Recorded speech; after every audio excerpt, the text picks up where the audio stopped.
Bonjour à tous, ravi de vous retrouver pour cette émission pour la communauté Vivre avec. Aujourd'hui, nous allons parler d'une thématique qui suscite toujours beaucoup de questions, la sexualité et le cancer.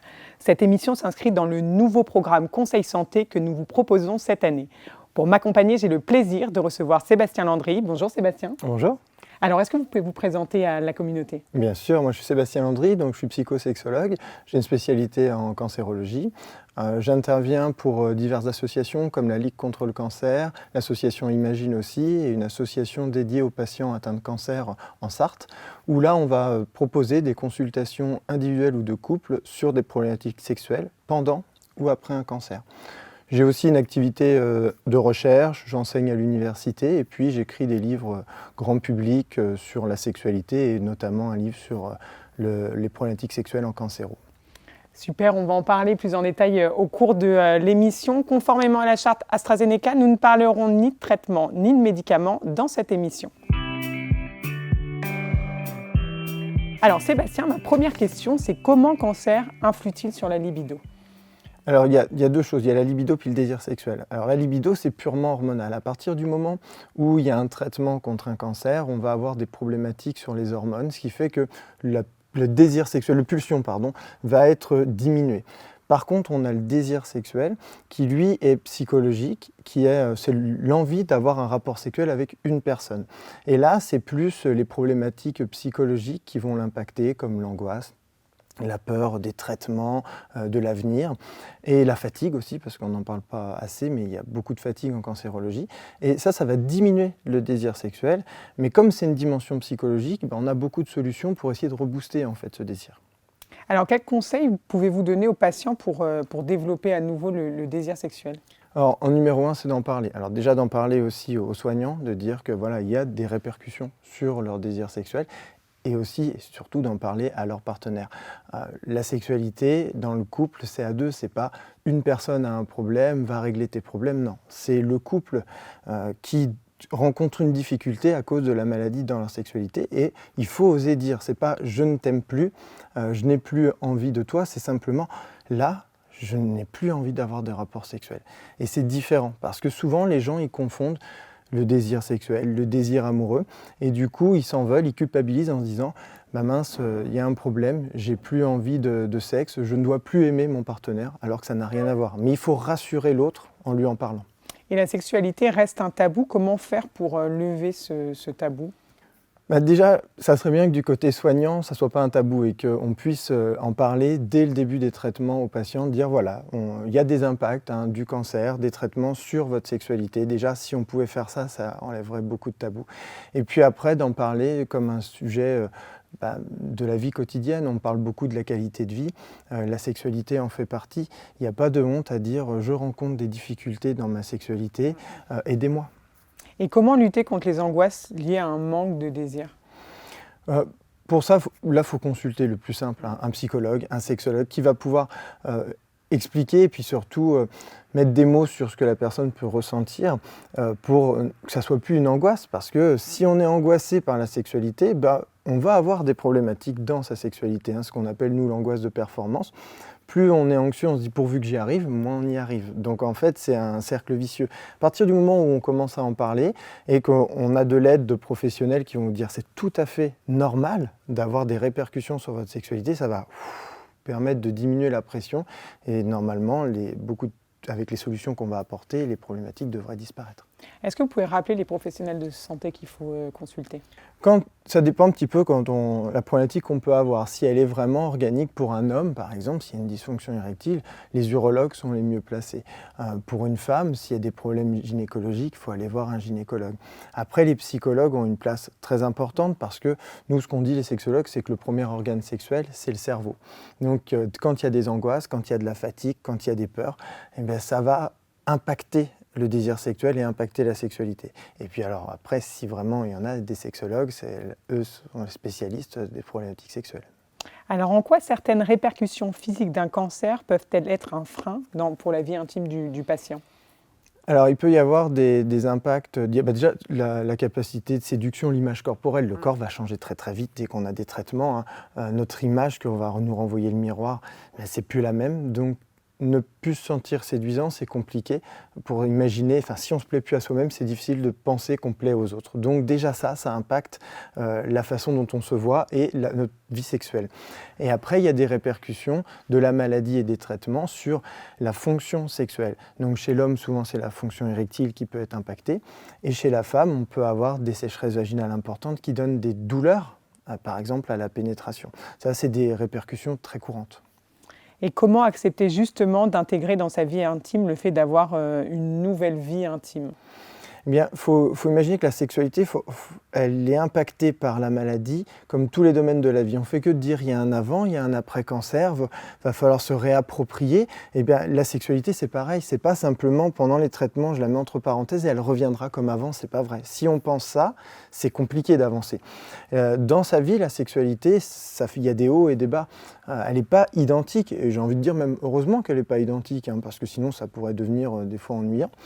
Mais il va falloir s'adapter et en fonction des traitements que l'on a, de sa fatigue du jour, des douleurs que l'on peut avoir, se dire que peut-être là, une sexualité peut-être moins physique, plus à base de tendresse pendant un temps, et puis après revenir peut-être à des coïts comme on pouvait avoir avant. Mais il va falloir se dire que c'est tout à fait ordinaire de ressentir un changement et il faut faire avec. Et quand on intègre ça, c'est déjà beaucoup plus facile. Et comment agir lorsque les problèmes sont autant physiques que psychologiques ? Eh bien, faut vraiment consulter, il ne faut pas hésiter. S'il y a de plus en plus de sexologues qui sont dans des centres où on a créé l'oncosexologie est un soin de support depuis fin 2018, c'est qu'on sait qu'il y a des problématiques en cancérologie sur la sexualité. Donc il ne faut pas hésiter à consulter des professionnels. Si on a vraiment cette sensation que c'est physique, comme je disais, il ne faut pas hésiter à aller voir un gynécologue pour une femme et un urologue, par exemple, pour un homme.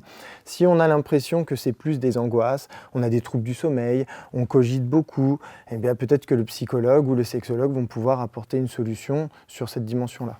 Pour nos patients de la communauté qui sont en région, est-ce que proches de chez eux, ils peuvent consulter ou par exemple près des associations de patients ? Oui, il ne faut pas hésiter déjà dans les centres, il faut en parler et voir s'il y a des fois, il n'y a pas forcément de sexologue, mais il y a des gens référents comme des infirmières par exemple qui ont une formation pour conseiller par rapport aux problématiques sexuelles. Donc il ne faut pas hésiter à en parler dans le centre, à son oncologue ou à un autre soignant. Après, les associations de patients, il ne faut pas les oublier. La Ligue contre le cancer, elle est présente sur tout le territoire. Ils proposent une aide, donc il y a souvent des psychologues ou des sexologues qui peuvent être présents. Les associations comme Imagine aussi, eux proposent, moi par exemple avec Imagine, je travaille au niveau national avec de la téléconsultation. Donc les patientes qui sont atteintes d'un cancer gynécologique peuvent contacter Imagine et je vais avoir leurs coordonnées et c'est pris en charge par l'association. Donc les associations de patients vraiment essayent de répondre un maximum à la qualité de vie et au bien-être des patients. On parle des patients, mais est-ce que vous aidez aussi les aidants ? Oui, bien sûr. C'est ce que je disais tout à l'heure, dans la sexualité, vraiment, on est deux quand il y a un couple. C'est un petit peu compliqué de dire moi, je n'ai pas de problème, toi, va consulter. Non, c'est pas vrai, parce que si le couple n'a pas réussi à s'adapter, à changer sa sexualité, c'est que le couple rencontre une difficulté à un moment. Donc les consultations de couple sont les bienvenues, et même des fois, plus que des fois, assez souvent, ça m'arrive d'avoir des consultations qu'avec le partenaire parce qu'il y a des difficultés à se dire j'ai peur de lui faire mal, j'ai l'impression qu'elle se force pour moi, etc. Les non-dits autour de la sexualité créent des problèmes parce que le couple, souvent, a une sexualité mais ne communique pas dessus. Et s'il ne communique pas, eh bien, on peut qu'interpréter et imaginer ce que l'autre peut ressentir. Alors qu'en fait, souvent on se trompe, donc il faut vraiment remettre un dialogue autour de la sexualité dans le couple. Alors comment le cancer joue-t-il sur la perception des individus quant à leur désirabilité ? Là, le gros problème du cancer, c'est les répercussions physiques au niveau du corps qui sont très très rapides. Et on n'est pas bienveillant envers soi-même. Bien souvent, la bienveillance, c'est quelque chose qui est à la mode. On ne fait que dire qu'il faut être bienveillant avec les gens. Et en fait, moi, j'entends des discours de la part de patientes ou de patients qui sont vraiment très durs de dire « mais je ressemble à rien, regardez-moi avec ces cicatrices, sans un sein, comment je peux provoquer du désir à mon mari ?» C'est des phrases que j'entends très régulièrement. Et en fait, il faut déjà s'accepter soi-même, même si je sais que c'est difficile, mais d'être capable de se regarder par exemple dans un miroir sans être dans une critique négative et de voir voilà, il n'y a pas que les cicatrices qui sont là, pas que le corps qui a changé, il y a aussi des belles choses, donc d'être dans une critique plutôt constructive. Et puis après, de passer par le toucher, c'est d'être capable de se toucher soi-même avant de partager un moment d'intimité avec quelqu'un d'autre. Parce que si on n'arrive pas à... Je vous donne l'exemple par exemple d'une femme qui a un cancer du sein et qui on a fait une ablation et qui va me dire « mais moi, tout le rapport sexuel, je suis omnubilée par les mains de mon compagnon, je ne veux pas qu'il touche là où il n'y a plus le sein ». Et bien du coup, elle n'est pas dans le lâcher-prise pour les rapports sexuels, elle ne peut pas aller vers le plaisir parce qu'elle est concentrée sur où est-ce qu'il met ses mains et tout. Et il n'y a pas de plaisir. Donc après, la sexualité va perdre de sa saveur. Et après, on est dans... je vais m'éloigner, je vais dire non, je vais faire semblant de dormir. Et c'est des situations qu'on rencontre vraiment. Alors que si on pouvait déjà travailler sur ça, il y a des professionnels de santé qui sont super. Par exemple, vous avez les socio-esthéticiennes qui peuvent aussi aider à se maquiller, à reprendre un regard plutôt positif sur soi. Les activités physiques pour retravailler sur le corps, comme le corps est altéré. Enfin, vous avez beaucoup de soins de support qui permettent de se réapproprier son corps. Et dans la sexualité, ça va être positif. Et la notion d'estime de soi, comment retrouver l'estime de soi ? Mais c'est comme ça, c'est vraiment en travaillant. Donc déjà, si vraiment on sent qu'on a un jugement très négatif envers soi-même, il faut vraiment consulter. Les psychologues sont là pour ça, pour vraiment aider. Qu'est-ce qui se cache derrière cette critique négative de moi ? Par exemple, quand je suis face au miroir, et en disant « c'est pas beau, c'est laid », qu'est-ce que ça renvoie ? Est-ce que c'est une peur de la récidive, par exemple, quand on est dans l'après-cancer ? Est-ce que c'est une peur de l'avancée de la maladie ? Mais il faut vraiment être capable de pouvoir verbaliser, de faire sortir un petit peu tous ces a priori négatifs dans un premier temps pour être capable derrière de travailler sur son estime de soi-même et pour pouvoir voir le positif. Lorsqu'il s'agit d'un cancer gynécologique, quelles sont les problématiques rencontrées le plus souvent par les patientes ? Cancer gynécologique. Alors déjà, dans tous les cancers, on va dire vraiment le désir sexuel est vraiment diminué, il ne faut pas s'inquiéter. Mais en cancer gynécologique, avec les traitements qui sont vraiment ciblés, on va avoir vraiment des problématiques qui vont être de l'ordre des sécheresses vraiment vaginales, qui vont donner des grosses douleurs à la pénétration, voire même des vagins qui vont avoir tendance à perdre de la souplesse, à rétrécir. Donc il y a vraiment l'impact des traitements au niveau local qui est très fort. Et les sécheresses sont vraiment très handicapantes dans la sexualité. Ça peut donner des douleurs jusqu'à sur la vulve parce que vraiment tout est sec, la peau craque, etc. Donc c'est des choses qui sont assez fréquentes et il faut vraiment en parler à son gynécologue en plus de son oncologue. Et comment maintenir une vie sexuelle dans ce cas ? Eh bien, il faut penser que la sexualité, on est trop réducteur. C'est-à-dire qu'on a cette image de dire que le rapport sexuel, c'est un coït, c'est une pénétration. C'est faux, c'est pas vrai. La sexualité, c'est beaucoup de choses. Par exemple, la masturbation en fait partie, les caresses, la tendresse, à deux, ça en fait partie. C'est peut-être à un moment donné de se dire, là, la pénétration, c'est un problème. C'est pas la sexualité le problème, c'est juste la pénétration. Et en communiquant dans le couple, en disant, là, moi, je peux pas actuellement, mais on peut faire autre chose et partir sur peut-être une nouvelle sexualité, mais c'est un temps donné. Alors des fois, ce temps donné peut être long, mais on va découvrir, il faut se chercher. L'objectif d'un rapport sexuel, c'est uniquement le plaisir. Dans l'inconscient collectif, on est vraiment persuadé que c'est la performance. Vraiment l'idée d'un exploit, pas du tout. C'est vraiment se centrer à deux et de passer un bon moment. Et si c'est à base de caresses, de masturbation, de tendresse, mais c'est un rapport sexuel. Et pas dire, non, nous on n'a plus de rapport sexuel, comme beaucoup de couples quand ils viennent me voir, on n'a pas de rapport sexuel. Moi je dis, vous vous embrassez plus, vous vous touchez plus. Ah si, je dis, je suis rassuré, vous avez une sexualité. Par contre, il n'y a plus de pénétration. Il ne faut pas tout confondre. Alors que conseillez-vous aux personnes ayant peur du regard de sa conjointe ou de son conjoint ? Déjà d'en parler parce que bien souvent c'est vraiment le patient ou la patiente qui se dit ça. Mais elle n'en a jamais parlé à son conjoint. Quand le conjoint ou la conjointe dit mais t'es très belle, t'es très beau, il faut les croire à un moment donné. Les gens, ils restent, ils partent pas à chaque fois. Comme on entend dire, un cancer, ça fait exploser les couples. Heureusement, pas à chaque fois, et c'est pas la majorité même. Mais il faut croire quand l'autre dit « tu es belle, tu es beau » et d'être vraiment dans « qu'est-ce que je peux donner ?» Moi, je conseille à des patients qui disent « mais moi, avec ces cicatrices, je ne peux pas lui montrer ». Eh bien, peut-être d'abord, déjà, est-ce que vous êtes capable de vous regarder ? Est-ce que vous êtes capable de toucher vous-même ? Est-ce que c'est désagréable ? C'est douloureux ? De savoir un petit peu son propre corps, comment il réagit à son propre contact, à son propre toucher, et après de partager ce que l'on peut. peut-être qu'on ne pourra pas tout au début, mais peut-être qu'il y aura des parties. Et puis après, dans la sexualité, on n'est pas obligé que ça soit en pleine lumière, complètement nu. S'il y a des parties du corps où on est gêné, on peut très bien garder des sous-vêtements, garder peut-être, je ne sais pas, un petit t-shirt, j'en sais rien. On peut vraiment avoir beaucoup de solutions. Mais si on n'en parle pas au conjoint, eh bien, ou à la conjointe, on ne peut pas trouver ces solutions. Et c'est compliqué quand on a un changement dans la sexualité sans en parler. Alors, comment parvenir à faire la rupture entre son rôle d'aidant et de conjoint ? Si on focus vraiment sur les aidants. Bien sûr, faut faire attention. Je sais très bien que les partenaires sont là, sont présents, ils veulent aider au maximum. Mais attention quand ça vient dans l'intime. Des toilettes, nettoyer ou faire des plaies. Enfin, il y a des professionnels de santé pour ça. Je ne pense pas qu'il faut que l'aidant, le conjoint, se permette ça parce que ça peut être compliqué de dissocier après les soins que l'on donne et après pour avoir un rapport sexuel. Il faut garder une certaine distance par rapport à ça. Par contre, tout le reste, bien sûr que les conjoints et les conjointes sont là pour aider au maximum, mais de garder peut-être ce qui est de l'ordre de trop de l'intime, de le laisser faire par des professionnels pour que l'intimité dans le couple reste autour de la sexualité. Et comment lutter contre la crainte de faire pression sur son partenaire ou sa partenaire ? Alors, pour ça, c'est le dialogue. Il n'y a pas énormément de solutions. Il faut en parler pour savoir est-ce que je te mets la pression ? Est-ce que tu en as vraiment envie ? Je revois un couple qui était venu, une femme qui était pour un cancer du sein qui était en plein traitement.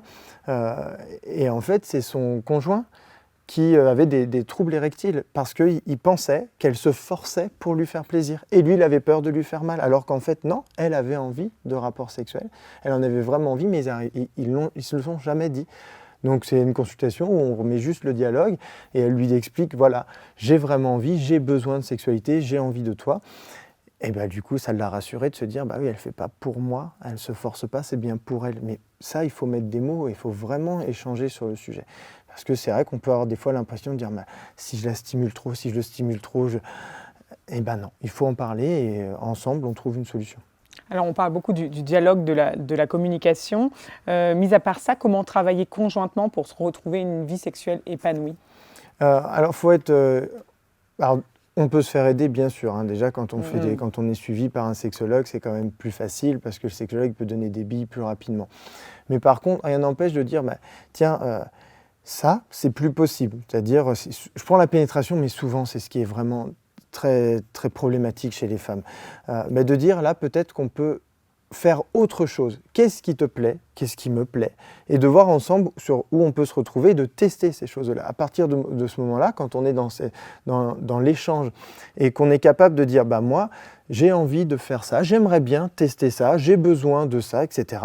Eh bien, on voit si on arrive à trouver un chemin commun. Et quand les gens arrivent à faire ça, ils construisent une sexualité. Dans faire l'amour, c'est bien l'idée de construire quelque chose ensemble et pas de reproduire des images, des schémas que l'on a, par exemple, donnés par la pornographie ou autre, et qui nous disent c'est comme ça que l'on fait l'amour. Non, pas du tout, ça se construit et chaque couple a sa propre sexualité et ce qui compte, c'est que les deux trouvent du plaisir et soient satisfaits. Sébastien, merci beaucoup pour toutes vos réponses. Peut-être avant de conclure, avez-vous un mot ou un conseil à donner à la communauté Vivre avec ? Je vous laisse vous adresser à la caméra. Moi, j'ai envie de dire que la sexualité, c'est tabou, c'est dommage. Ça fait partie de la vie, c'est extrêmement important. On rencontre des problématiques qui peuvent être assez lourdes en cancérologie sur la sexualité. N'hésitez pas à en parler à votre oncologue, à un autre soignant, avec quelqu'un avec qui vous vous sentez à l'aise. Il y a des solutions. Dirigez-vous vers les professionnels. La sexualité, elle peut rester épanouissante. Sébastien, merci beaucoup. Merci à vous. Merci à tous de nous avoir suivis. Nous vous proposerons d'autres vidéos dans ce programme Conseil Santé, des vidéos sur l'activité physique adaptée, des vidéos sur l'alimentation et le cancer. N'hésitez pas à repartager cette vidéo sur la sexualité et le cancer. À très bientôt.